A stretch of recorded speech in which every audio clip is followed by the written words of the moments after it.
Salam sejahtera, semoga kita dalam lindungan Allah Subhanahu wa Ta'ala.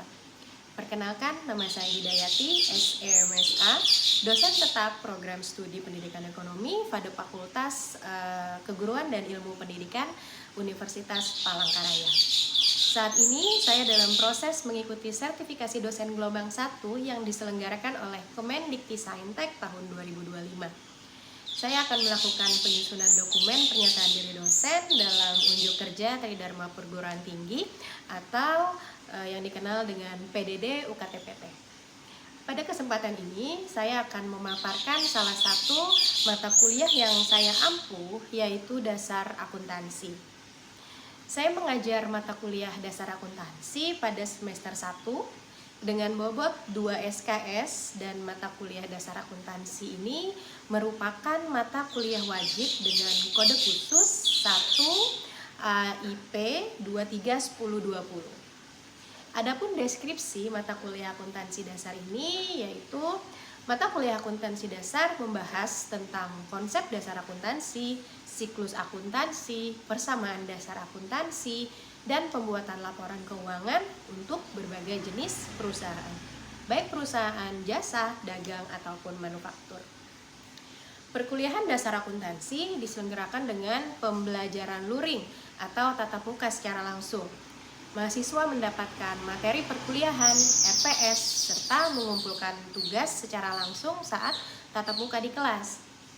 Dan mata kuliah ini dilaksanakan melalui diskusi yang interaktif, studi kasus, dan presentasi dilaksanakan secara langsung di kelas. Oke, metode pembelajaran yang saya terapkan di mata kuliah dasar akuntansi ini bersifat aktif, partisipatif, dan berbasis pada pengalaman nyata. Di antaranya adalah yang pertama yaitu ceramah interaktif. Saya tujukan untuk membangun pemahaman konseptual kepada mahasiswa terhadap teori dasar akuntansi. Kemudian yang kedua yaitu diskusi kelompok, yang dimana saya tujukan untuk mendukung kolaborasi mahasiswa dalam menyelesaikan studi kasus nyata yang saya berikan. Kemudian yang ketiga yaitu case based learning, yaitu studi kasus di mana mahasiswa menyelesaikan kasus-kasus transaksi akuntansi yang bersifat umum yang terjadi di suatu bisnis ataupun suatu perusahaan.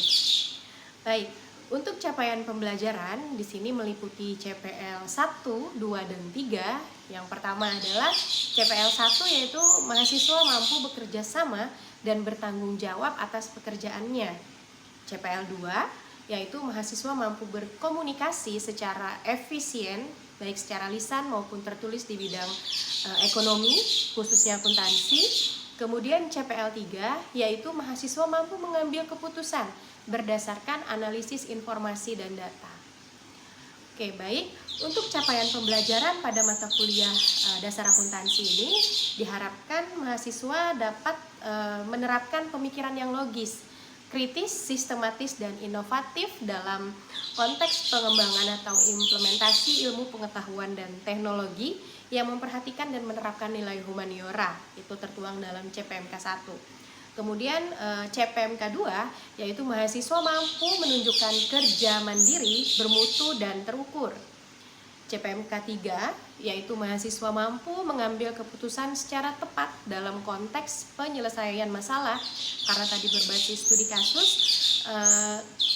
yang mana penyelesaian masalah berdasarkan hasil analisis informasi dan data yang mereka dapatkan. Kemudian CPMK 4 yaitu mahasiswa mampu mengkombinasikan kompetensi teknikal dan keahlian profesional untuk menyelesaikan penugasan kerja. Untuk media pembelajaran pada mata kuliah akuntansi dasar ini meliputi 1 RPS, kemudian PowerPoint, dan studi kasus. Materi pembelajaran meliputi 1 akuntansi dan lingkungannya serta penyusunan persamaan dasar akuntansi. Kemudian yang kedua adalah siklus akuntansi perusahaan jasa. Yang ketiga adalah siklus akuntansi perusahaan dagang. Dan yang keempat, yang terakhir yaitu siklus akuntansi perusahaan manufaktur. Kriteria penilaian dalam mata kuliah akuntansi dasar ini mencakup 5 komponen utama, yaitu ujian tengah semester dengan bobot 30%, ujian akhir semester dengan bobot 40%, kemudian tugas dengan bobot 10%, presentasi dengan bobot 15%, kemudian yang terakhir adalah bobot untuk kehadiran dan keaktifan di dalam kelas, yaitu di bobot 5%. Oke. Selanjutnya yaitu penilaian dilakukan secara objektif ya, berdasarkan indikator seperti ketepatan dan penguasaan materi, kemudian partisipasi aktif, serta kemampuan analisis terhadap studi kasus. Saya menggunakan rubrik penilaian yang jelas dan terukur, dan hasil evaluasi saya sampaikan kepada mahasiswa sebagai bagian dari proses umpan balik untuk meningkatkan kualitas pembelajaran. Dengan pendekatan ini, saya berkomitmen untuk menciptakan pembelajaran yang berpusat pada mahasiswa. Baik, untuk tahap berikutnya, mari kita simak video pembelajaran mata kuliah akuntansi dasar.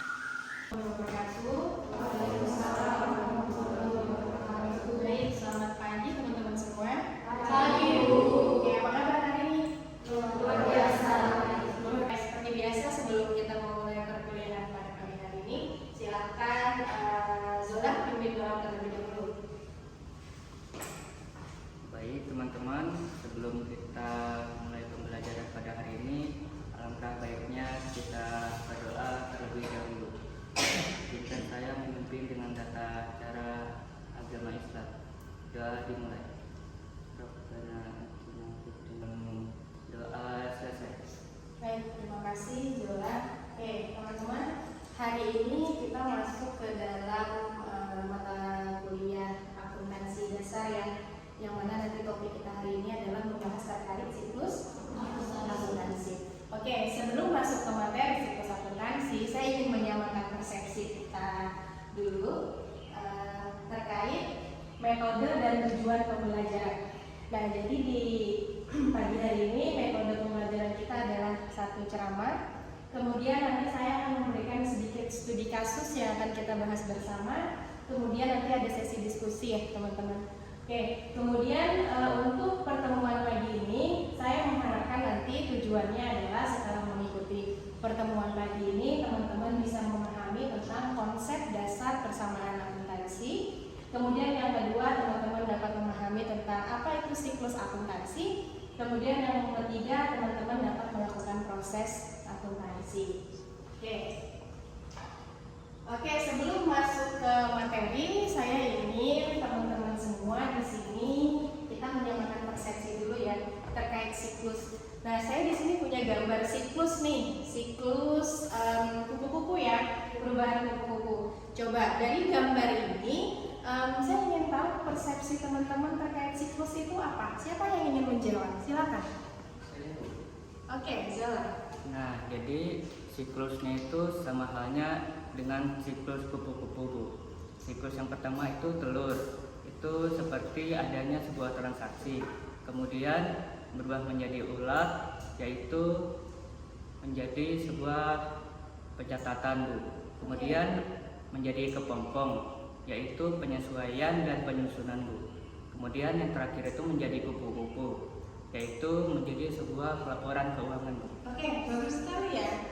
Sangat konkret. Terima kasih Zola. Selain Zola, silakan siapa lagi yang ingin menjawab?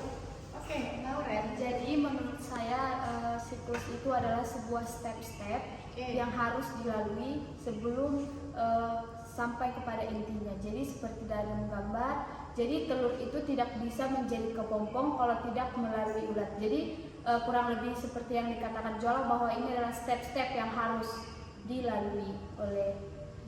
Oke. Terima kasih Lauren, bagus sekali ya. Jadi artinya kalau menurut Lauren siklus itu adalah sebuah step yang harus dilalui ya teman-teman, tidak boleh ada yang terlewati. Selain Zola dan Lauren, ada lagi yang ingin memberikan pendapat terkait gambar di depan? Silakan. Saya, Bu. Silakan. Jadi menurut saya diskusi itu adalah sebuah tahapan, di mana itu mulai dari tahapan awal sampai kepada tahapan terakhirnya, Bu. Di mana ini seperti yang gambar itu mulai dari tahapan awal, dari telur berubah menjadi ulat, dari ulat berubah menjadi kepompong, dan dari kepompong bisa berubah menjadi kupu-kupu dewasa. Oke, baik sekali, bagus ya Pak. Jadi sama kurang lebih jawabannya bahwa ada step yang harus dilalui ya, atau step yang tidak boleh dilewati. Oke, terakhir satu lagi, siapa yang ingin menjawab? Silakan. Roy. Siklus itu adalah serangkaian peristiwa yang harus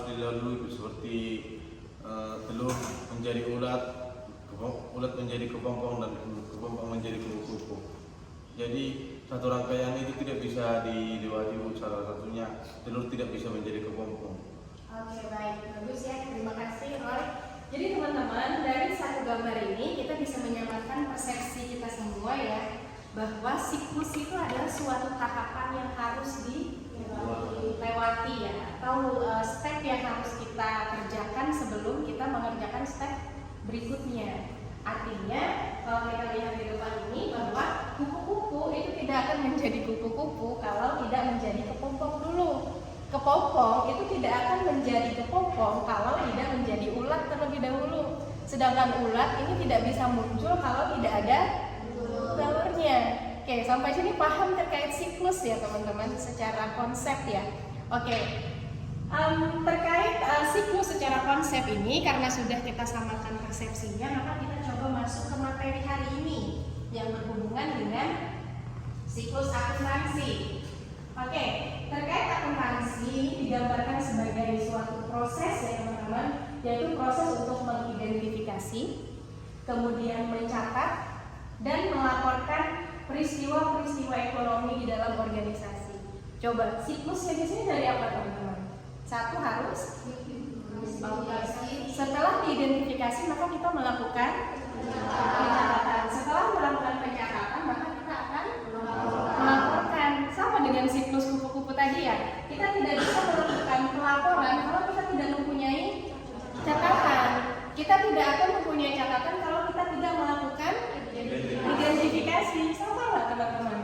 Sama ya terkait siklus, hanya saja case-nya yang berbeda. Kalau kupu-kupu tadi kan secara fisiknya ya yang berubah, sedangkan siklus dalam proses akuntansi ini adalah tahapannya atau step yang harus kita kerjakan. Tapi sifatnya sama, yaitu siklus. Satu step yang tidak boleh kosong, harus semuanya dilewati.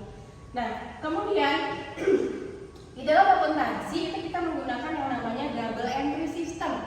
Artinya yang namanya double maka ada dua ya, ada dua sisi kanan dan sisi kiri. Di dalam akuntansi sisi kanan itu dinamakan posisi debit dan sisi kiri dinamakan posisi kredit. Siklus akuntansi itu nanti setiap transaksi akan mempunyai pengaruh terhadap akunnya. Lebih jelasnya nanti kita akan bahas di contoh kasus ya. Nah kemudian dalam siklus akuntansi tadi yang kedua adalah mencatat setiap transaksi, kemudian memindahkan informasi dari jurnal ke dalam buku besar, kemudian menyusun daftar saldo. Nah yang terakhir ini adalah membuat jurnal penyesuaian dan koreksi bila diperlukan. Nanti kita masuk ke pertemuan selanjutnya ya untuk 2 poin di bawah karena waktunya panjang teman-teman. Oke, nah inilah yang dimaksud dengan siklus di dalam akuntansi. Yang pertama adalah menganalisis transaksi. Kemudian kita lakukan jurnal. Kita lakukan apa lagi? Kita lakukan pembuatan. Kita lakukan. Kemudian hasilnya adalah laporan berupa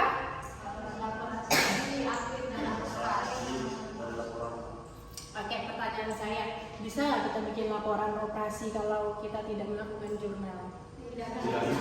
Bisa nggak kita bikin neraca kalau kita nggak melakukan identifikasi analisis transaksi? Artinya di sini bersifat siklus ya teman-teman. Semuanya harus dikerjakan 1, 2, 3 sampai dengan outputnya itu berupa biasanya di kelas akuntansi itu saya berharapnya teman-teman itu bisa hadir terus-menerus ya dalam setiap pertemuan karena itu siklus yang kita bahas.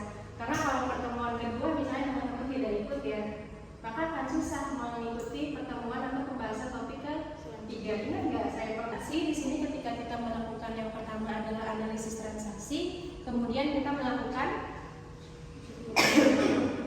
jurnal ya. Dan di dalam jurnal itu ada format yang berisikan tanggal transaksi, nama akun, keterangan secara singkat, kemudian pendebetan di sisi kanan dan sisi kiri atau sisi debit dan sisi kredit. Oke teman-teman, kita coba masuk ke dalam contoh kasus. Jadi teori yang sudah disampaikan tadi coba kita aplikasikan ke dalam kasus diskusi ya sebagai bahan diskusi. Silakan teman-teman amati terlebih dahulu contoh format jurnal berikut. Silakan dipahami terlebih dahulu sebelum saya coba simulasikan. Jadi di sini yang pertama ada berapa transaksi? Ada 2 transaksi. Pertama transaksi tanggal 5 Oktober, yaitu terjadi pembelian barang farmasi secara tunai sebesar 500.000. Nah, di sini contohnya adalah transaksi yang dilakukan rumah sakit, teman-teman. Nah, jadi rumah sakit itu membeli persediaan barang farmasi atau rumah sakit membeli stok untuk obat-obatannya ya sebesar 500.000 rupiah. Transaksi kedua yaitu tanggal 7 Oktober. Di sini rumah sakit mendapatkan pendapatan ya dari pasien umum berdasarkan formulir kwitansi yang diperoleh dari kasir dengan perincian adanya artinya ada pasien yang mendaftar kemudian melakukan atau membayar biaya pendaftaran sebesar 5.000, kemudian adanya pemeriksaan yang dibayar oleh pasien itu sebesar 15.000 dan biaya pasien harus menebus obat ya sebesar 60.000. Nah, harga obat yang dijual 60.000 itu harga pokoknya atau modalnya adalah sebesar 50.000. Oke, next. Setelah kita coba melakukan identifikasi transaksi, maka yang kedua kita masuk ke dalam tahapan jurnal umum. Oke, karena ada 2 transaksi, maka ada 2 perlakuan ya teman-teman. Tanggal 5 Oktober tadi adanya pembelian persediaan secara kas atau kredit. Dibelinya secara kas atau kredit tadi? Cash. Secara cash ya. Maka di sini posisi yang di debit ke kreditkan adalah kas. Artinya adanya pengeluaran kas sebesar 500.000. Yang pertama adalah persediaan sebesar 500.000. Oke. Kemudian transaksi yang kedua yaitu pada tanggal 7 Oktober. Tadi adanya pasien ya teman-teman. Adanya pasien yang datang kemudian melakukan cek kesehatan lah seperti itu ya. Kemudian pasien tersebut membayarkan 1 biaya pendaftaran sebesar berapa? 5.000. Oke, biaya pelayanan sebesar 15.000. Oke, pendapatan apotik penebusan obat sebesar 60.000. Maka total yang dibayarkan oleh pasien itu sebesar berapa? 80.000 secara cash. Maka yang kita debit adalah kasnya sebesar 80.000 dengan rincian sebagai berikut ya. Oke, kemudian tadi juga pasien diharuskan untuk membeli obat sebesar berapa tadi? 60.000, tapi modalnya atau harga pokok perolehannya hanya sebesar 50.000. Artinya di sini persediaan yang dimiliki rumah sakit itu berkurang sebesar 50.000. Makanya persediaannya di posisi kredit ya, biayanya di posisi debit. Oke, teman-teman, sampai sini ada pertanyaan nggak? Bisa dipahami? Oke. Oke ya teman-teman, tadi kita masuk ke identifikasi yang pertama, kemudian kita lakukan pencatatan jurnal ya. Setelah pencatatan jurnal itu kita masuk kemana lagi siklus selanjutnya? Buku besar ya. Setelah kita melakukan jurnal, maka kita akan masuk ke step berikutnya, yaitu proses posting ke buku besar. Artinya pemindahan akun yang dicatat dalam buku jurnal ke buku besar. Jadi kita tidak melakukan proses identifikasi ya teman-teman, karena identifikasi tadi sudah. Oke. Kemudian yang kedua tadi kita melakukan jurnal juga sudah. Jadi yang ketiga kita lakukan buku besar atau posting ke buku besar. Oke, kita langsung masuk ke case aja. Ada yang tahu tabel di atas ini adalah apa tadi teman-teman? Pencatatan dari jurnal umum. Oke, setelah kita melakukan jurnal umum atau membuat jurnal umum pada transaksi tadi, maka kita akan posting ke buku besar. Yang pertama tadi berhubungan dengan apa teman-teman akunnya adalah kas ya. Oke, kas. Kita masuk ke buku besar kas dulu. Ternyata kas ini teman-teman mempunyai saldo awal sebesar 600.000 rupiah di awalnya ya, awal periodenya. Nah kemudian ditambah dengan transaksi tanggal berapa yang pertama? 5 apa 7? 5 ya. Oke, tanggal 5 ada penambahan atau pengurangan kas?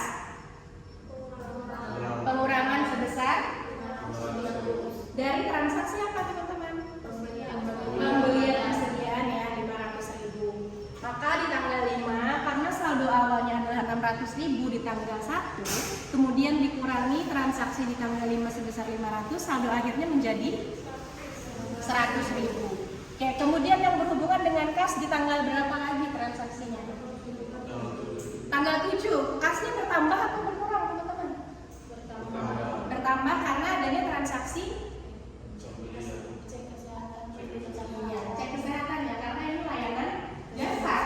Jadi tidak ada pembelian produk ya, Roy ya. Pembelian produk itu untuk perusahaan apa teman-teman? Perusahaan dagang dan manufaktur. Oke.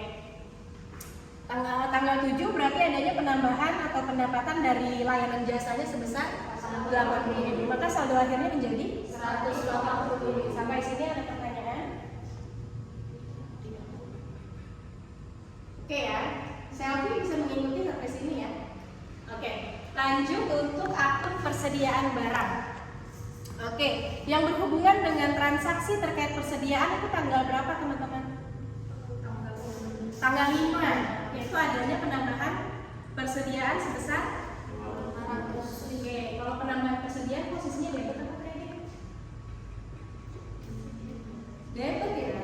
Oke, debit sebesar 500.000. Kemudian tanggal 7 adanya pengurangan persediaan ya, karena tadi dibeli oleh pasien sebesar 50.000, sehingga posisinya kredit. Kalau kita jumlahkan ulang, maka saldo akhir di tanggal 7 Oktober untuk persediaan farmasi sebesar 450.000. Oke, lanjut ya. Buku kas atau buku besar untuk pendapatan. Tadi yang berhubungan dengan transaksi pendapatan adalah transaksi yang terjadi pada tanggal 7 Oktober, yaitu kredit 5.000 tadi ya? Biaya pendaftaran ya sebesar 5.000, kemudian adanya pendapatan pelayanan juga sebesar berapa? 15.000. Kemudian pendapatan dari apotek sebesar 50.000. Kemudian adanya pengeluaran obat ya sebesar berapa tadi? 50.000. Oke, jadi atas transaksi di tanggal 5 dan tanggal 7 tadi teman-teman setelah kita posting ke buku besar seperti ini ya perlakuannya. Tadi kita sudah mengenal yang namanya double entry system. Artinya ketika kita menampilkan saldo debit maka akan ada saldo di posisi kredit. Jadi harus ada dua yang seimbang antara kanan dan kirinya. Oke, step selanjutnya dari siklus akuntansi setelah pembuatan buku besar, maka kita akan membuat yang namanya neraca saldo. Neraca saldo adalah ini disusun berdasarkan saldo akhir yang terdapat tadi di buku besar. Kalau kas tadi saldo akhirnya berapa? 180 ya. Kemudian persediaan saldo akhirnya 450. Oke, dan selanjutnya. Nah, maka secara singkat saja teman-teman untuk neraca saldo setelah kita lakukan analisis transaksi tadi menjadi dari kas sampai beban itu menghasilkan total sebesar 1.180.000. Kemudian karena double entry system yang lagi maka dari sisi debit maka harus ada sisi yang namanya kredit, yang mana debit dan kredit itu dinyatakan harus balance, artinya sama. Oke ya, kalau tidak sama kira-kira benar nggak? Berarti ada beberapa transaksi yang salah dicatat atau salah diidentifikasi ya, maka harus kita telaah secara mundur. Berarti katakan teman-teman di sini tidak balance, maka step mana yang harus kita perbaiki terlebih dahulu kira-kira? Yang terakhir tadi step apa? Buku besar ya. Kemudian buku besarnya oke, berarti kita analisis lagi ke tahap jurnal umum. Jurnal umum nggak ada yang salah rupanya, kita salahnya di tahap pertama yaitu identifikasi atau analisis transaksi seperti itu terkait siklus akuntansi. Oke, sampai sini ada yang ditanyakan? Dijawab dong, ada apa enggak? Bisa mengikuti ya? Oke ya teman-teman, jadi untuk materi siklus akuntansi ini dapat saya simpulkan bahwa siklus akuntansi itu adalah terjadi secara sistematis. Artinya secara tersistematis itu ada sistem-sistem tersendiri ya tadi secara siklus yang harus dipenuhi. Tidak boleh ada yang dilewati siklus itu. Oke. Untuk mencatat, tadi yang pertama kemudian mengelola serta membuat laporan transaksi dalam bentuk laporan keuangan. Dan tadi yang dimulai dari proses identifikasi, pencatatan ke dalam jurnal, posting ke buku besar, penyesuaian dan menyusun perancang saldo hingga ke laporan keuangan ya teman-teman. Oke.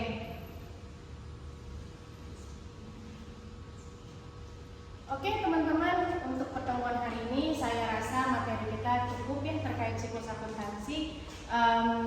Saya ingin teman-teman di sini mengambil secari kertas. Silakan teman-teman tuliskan lesson learn atau materi apa yang baru teman-teman pahami di pertemuan ini terkait dengan siklus akuntansi. Silakan dipersiapkan. Tuliskan lesson learn tanpa nama.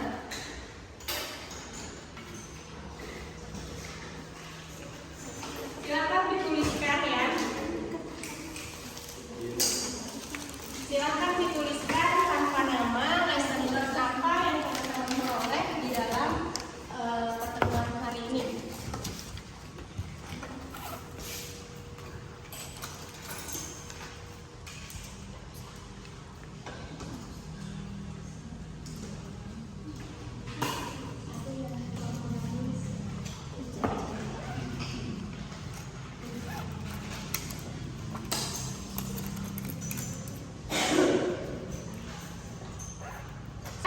Dikumpulkan ke depan.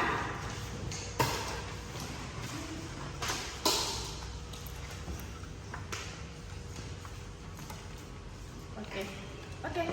Terima kasih teman-teman.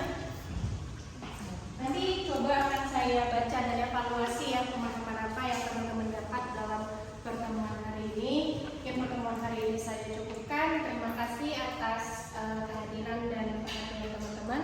Mari kita tutup dengan mengucapkan hamdalah secara Islam. Alhamdulillahirrahmanirrahim. Saya tutup pertemuan kita hari ini. Selamat pagi. Assalamualaikum warahmatullahi wabarakatuh.